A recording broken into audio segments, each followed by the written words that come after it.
మీ family future కు safe investment అంటే లాండోరా the valley, కంది, హైదరాబాద్. బంగారం వెండి ధరలు రోజు రోజుకు వెరైటీగా మారిపోతున్నాయి. ఒక రోజు పెరిగితే ఒక రోజు తగ్గుతున్నాయి. అసలు అవసరం ఉన్న వాళ్ళు కొనాలా వద్దా, ఆగాలా, వెయిట్ చేయాలా, ఏమీ అర్థం కానటువంటి పరిస్థితి నెలకొని ఉంది. దీనికి సంబంధించి మరింత సమాచారం మార్కెట్కి సంబంధించి ప్రముఖ ఎనలిస్ట్ ప్రశాంత్ గారిని అడిగి తెలుసుకుందాం. ఆయన ఏం చెప్తారో చూద్దాం. నమస్తే అండి ప్రశాంత్ గారు. నమస్తే అండి. మీరు జర్నీలో ఉన్నారు, పాపం అడగగానే వెంటనే అలాగే లైన్లోకి వచ్చారు. థ్యాంక్ యూ సో మచ్ అండి. అసలు ఏంటి బంగారం ప్రజెంట్, అలాగే వెండి కూడా కొనాలా ఆగాల అంటే వెయిట్ చేయాలా, ఏం అర్థం కానటువంటి సిచ్యుయేషన్ ఉంది. ఒక రోజే పడిపోతే 10,000 పడిపోతుంది, లేకపోతే 20,000 పెరిగిపోతుంది. ఒక్కొక్కసారి సిల్వర్ లాంటిది అయితే 80,000 తగ్గిపోతుంది, 50,000, 30,000 ఎట్లా పడితే అట్లా. అసలు అంతా భయంకరంగా ఫ్లక్చుయేట్ అవుతుంది. ఏం చేయాలి అసలు? కొనమంటారా ఆగమంటారా? బంగారు సిల్వర్ యాక్చువల్ గా కొనే విధానం మారింది అంతే అండి. అదర్వైజ్ దాని వాల్యూ ఏం మారలేదు. సో లాస్ట్ 1 year వరకు బంగారు సిల్వర్ ని ఇన్వెస్ట్మెంట్ రూపంలో కొన్నారు. అంటే కొనడము, దాన్ని దాచుకోవడము, తర్వాత కొంచెం మంచి రేట్ వచ్చినాక లేకపోతే కొన్ని ఇయర్స్ తర్వాత వాడుకోవడం లాంటివి జరిగేది. ఈ 2026 మొదటి నుంచి బంగారు సిల్వర్ అనేది షేర్ మార్కెట్ రూపంలో అయిపోయిందండి. అంటే ఈక్విటీస్ రూపంలో ఈ రోజు కొనడం, రేపు అమ్మడం, రేపు కొనడం, 2 days లో అమ్మడం, ఈ షార్ట్ టర్మ్ ఈక్విటీస్ రూపంలోకి వెళ్ళిపోయింది. జనరల్ గా బంగారు సిల్వర్ పెరగడానికి కారణాలు అనేకంగా ఉంటాయి. నేను చాలా సార్లు చర్చించాను. ప్రముఖంగా అమెరికా ఆర్థిక వ్యవస్థ, డాలర్ యొక్క ప్రభావం డెఫినెట్ గా 100% ఉంటుంది. ఎందుకంటే డాలర్ కి కాంపిటీషన్ గా గోల్డ్ ని ఎమర్జ్ అవుతుంది.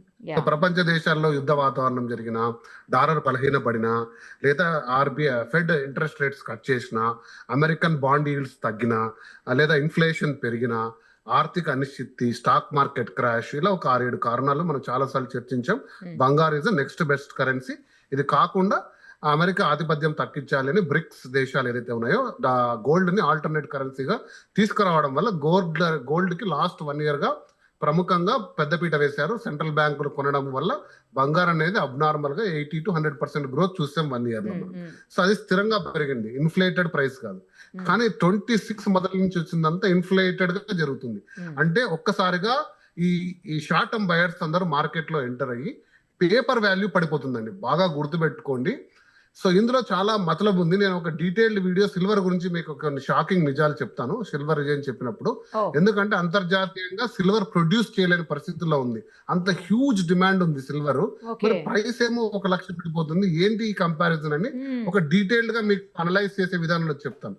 బట్ ఈ వీడియోలో ప్రముఖ గోల్డ్ అనేది కాన్సన్ట్రేట్ చేస్తున్నాను. ఫస్ట్ ఈ గోల్డ్ ఏమైతుందంటే, నేను చెప్పినట్టు 26 మొదటి నుంచి స్పెక్యులేటివ్ మార్కెట్, ఈక్విటీ మార్కెట్ లో హ్యూజ్ ప్రాఫిట్ బుకింగ్ చేసుకుంటున్నారండి. అంటే ఎంటర్ అవ్వడము, ఒక రేంజ్ ప్రైస్ వచ్చినప్పుడు కంప్లీట్ గా డంప్ చేయడం.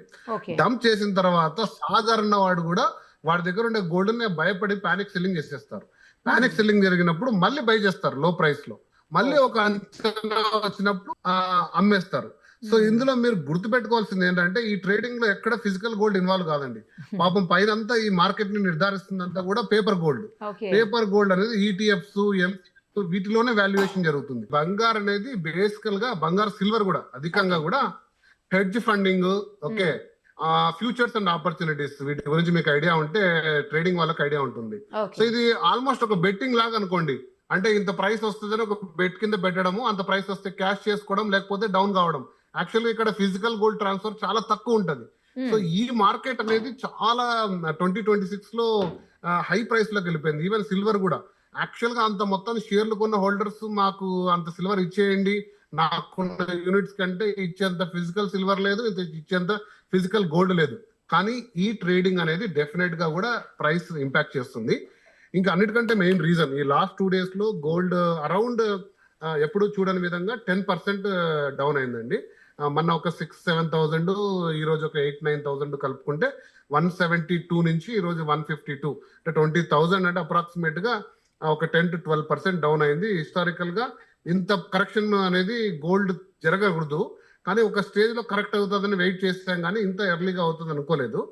దట్స్ బికాస్ ప్రాఫిట్ బుకింగ్ చేసుకుంటున్నారు. బట్ ఇంకోటి ఏంటి అంటే, ప్రముఖంగా మనం డిస్కస్ చేసిందే, ట్రంప్ తీసుకొచ్చిన new fed governor Kevin Marsh ఎవరినైతే జెరోమీ పవల్ ని రీప్లేస్ చేసి తీసుకొచ్చారో అతను వచ్చిన తర్వాత డెఫినెట్ గా ఫెడ్ లో ఇంట్రెస్ట్ రేట్స్ కట్ చేస్తారు, డాలర్ ని ఖచ్చితంగా బూస్ట్, డాలర్ అనేది పడిపోతుంది, బంగారు పెరుగుతుందని మేమందరం కూడా అంచనా వేసాము. దానికి భిన్నంగా వారు తీసుకుంటున్న నిర్ణయాలు కానీ పంపుతున్న సిగ్నల్స్ కానీ డాలర్ ని ఇమీడియట్ గా స్ట్రెంగ్త్ చేసే అభిప్రాయంలో ఉన్నారు. అందు గురించి మీరు చూస్తే డాలర్ ఇండెక్స్ వాల్యూ ఎప్పుడు లేని విధంగా ఒక 1% చేంజ్ వచ్చి 98, 99 దగ్గర ఇండెక్స్ వాల్యూ అంటే బాస్కెట్ ఆఫ్ కరెన్సీస్ లో డాలర్ కొంచెం వాల్యూ పెరిగింది. తర్వాత డాలర్ బాండ్ కూడా పెరిగింది. So when ever this will happen gold will automatically correct అండి. ఎందుకంటే ఇక్కడ ఇన్వెస్టర్లు ఎవరైతే ఉన్నారో వాళ్ళు ప్రాఫిట్ బుక్ చేసుకున్నాక ఏం చేస్తారంటే తీసుకెళ్లి మళ్ళీ ఫెడ్ బాండ్స్ లోనే పెట్టుకుంటారు. That is the most safest bet. Gold and fed bonds లోనే ఎక్కువ పెట్టుకుంటారు, ఫెడ్ బాండ్స్ లో ఎక్కువ పెట్టుకుంటారు.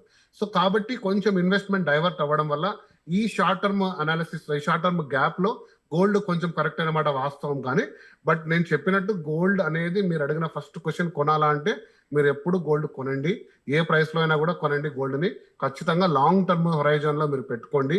ఈ రోజు అయితే ఇంకొంచెం తగ్గింది కాబట్టి మీరు అఫర్మేటివ్ గా కొనండి. గోల్డ్ వాల్యూ అనేది లాంగ్ రన్ లో అంటే మీరు ఒక కనీసం 12 to 18 months హొరైజన్ లో చూడండి.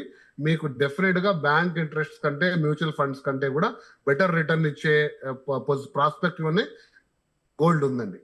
కానీ అలా కాదు, ఇప్పుడు చాలా ఎక్కువ తగ్గింది కదండి, అందుకని ఏంటంటే అందరిలోనూ మళ్ళీ ఇంకా తగ్గుతుందేమో, ఇంకా తగ్గితే కొనుక్కోవచ్చు కదా అన్న ఆలోచనలో ఉన్నారు, అందుకు అడిగాను. డెఫినెట్ గా ఐ థింక్ మంచి క్వశ్చన్ అడిగారు. ఇప్పుడు నేను అనుకోండి ఒక 50 grams కొనాలంటే ఈ రోజు వెళ్ళి 10 grams కొంటాను ఖచ్చితంగా. ఇంకా తగ్గితే మళ్ళీ కొంటాను. ఓకే, ఇంకా పెరుగుతుంటే కొంచెం వెయిట్ చేస్తాను. వెయిట్ చేసి మళ్ళీ గ్రోత్ ప్యాటర్న్ లోకి వచ్చింది అనుకోండి ఒక సెంటర్ టైమ్ లో కొంటాను. సో మీరు డివైడ్ చేసుకోండి, మీకు కావాల్సిన 100 grams 50 grams 5 ఇన్స్టాల్మెంట్స్ లో 5 months లో తీసుకోండి, లేదా 12 months లో తీసుకోండి. మార్కెట్ లో 2 months ఒకసారి ఎంటర్ కాండి, 1 year తర్వాత చూసుకోండి. అందరికంటే బెస్ట్ రిటర్న్ మీ దగ్గరే ఉంటుంది. ఓకే, సో ఎటువంటి ఫ్లక్చువేషన్స్ అయినా బీట్ చేయాలంటే మీరు తీసుకోవాలి, లాంగ్ టర్మ్ హొరైజన్ లో తీసుకోండి. ఇప్పుడు పెరుగుతున్న తగ్గుతున్న వాతావరణాన్ని మీరైనా షార్ట్ టర్మ్ ఇన్వెస్టర్ అయితే మీరు దయచేసి ఇటువైపు రావద్దండి. If you want to cash in 1 month అంటే క్విక్ క్యాష్ ఏదో చేసుకోవాలి, ఆ హెడ్జ్ ఫండింగ్ చేసుకోవాలి అంటే మెటల్ ఎప్పుడూ కూడా కరెక్ట్ కాదండి. Metal has its own value, దాన్ని మీరు రెస్పెక్ట్ చేయండి, దాన్ని మీరు ఇన్సూరెన్స్ అసెట్ గా పెట్టుకోండి, గ్రోత్ అసెట్స్ గా ట్రీట్ చేయండి. మీరు ఈక్విటీలోకి వెళ్ళండి, you buy some performing stocks, ఈ రోజు తీసుకోండి రేపు అమ్మండి, లేదా పొద్దున్న తీసుకొని సాయంత్రం అమ్మండి. So you have certain options కదా. గోల్డ్ ని ఆ రకంగా ట్రీట్ చేసుకోవద్దండి. సో ఇది ఈ హెడ్జ్ మార్కెట్ ఉన్నప్పుడు డెఫినెట్ గా మీరు షార్ట్ టర్మ్ ఇన్వెస్టర్ అయితే ఎంటర్ కావద్దండి.